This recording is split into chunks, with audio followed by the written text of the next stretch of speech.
we ordered dinner, and we had before dinner drinks. And all I did was take a couple sips of my drink and started feeling really bad. And I didn't want to be, I felt like I was going to start barfing any minute. And I didn't want to do that in a restaurant. So I headed for the front door. And when I got to the front door, I remember hitting it with my hand. It was a glass swinging door. The door swung open, and there was like a pop. It actually like a snap. Like you snap your fingers. And I was standing on a cobblestone street, and it was a warm rain, and it was falling. Yeah, but I didn't feel like I was getting wet. So I went like this and noticed the rain was going through my hands. And I said, whoa, now that's strange. And when I looked up, I saw this body half in and half out of this door. But I wasn't making that connection right away.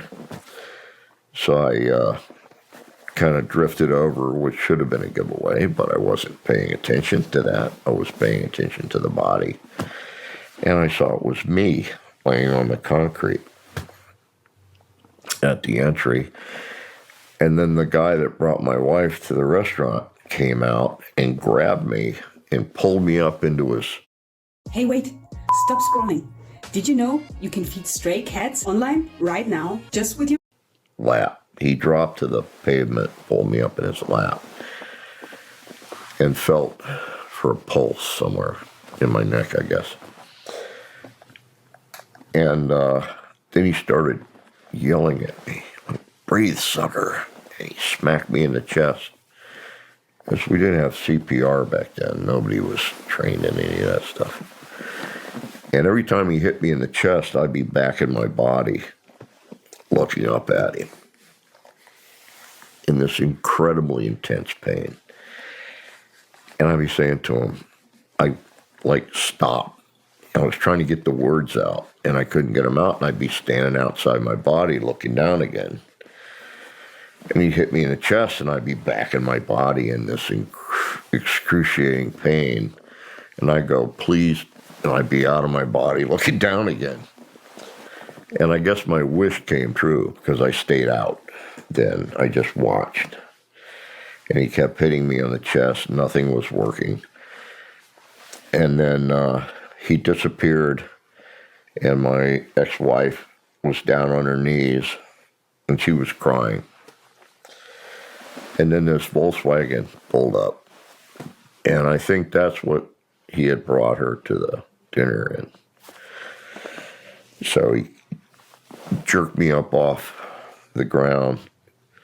He's my generator mechanic, so he was really a big guy, and he just jerked me up off the ground, threw me over his shoulder, and threw me in the back seat of the Volkswagen.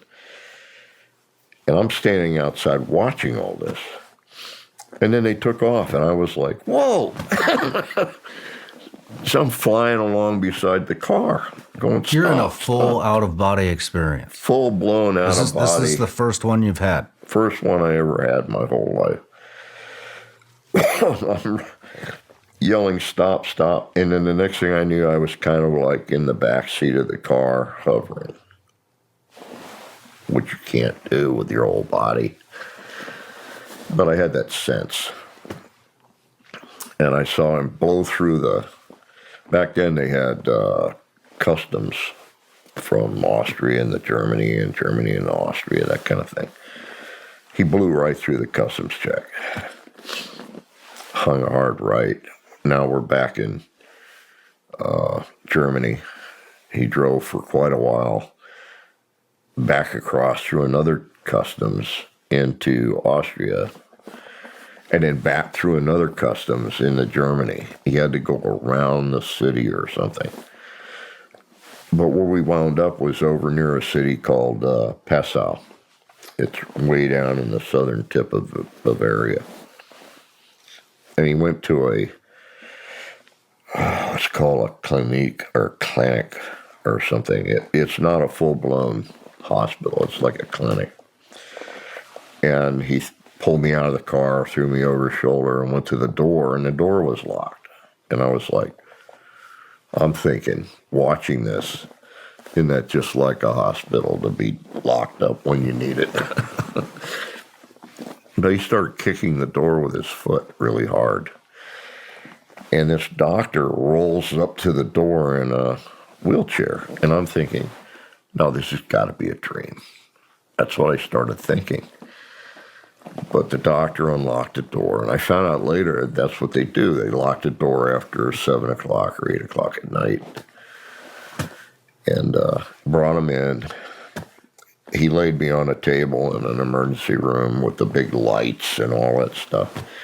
Are you still out of body at this Yeah, I'm point? hovering in that room, watching them cutting my clothes off and sticking all kinds of things up in my throat and up my nose and all stuff. So I don't know what the hell's going on, but I'm feeling a lot of heat on the back of my neck.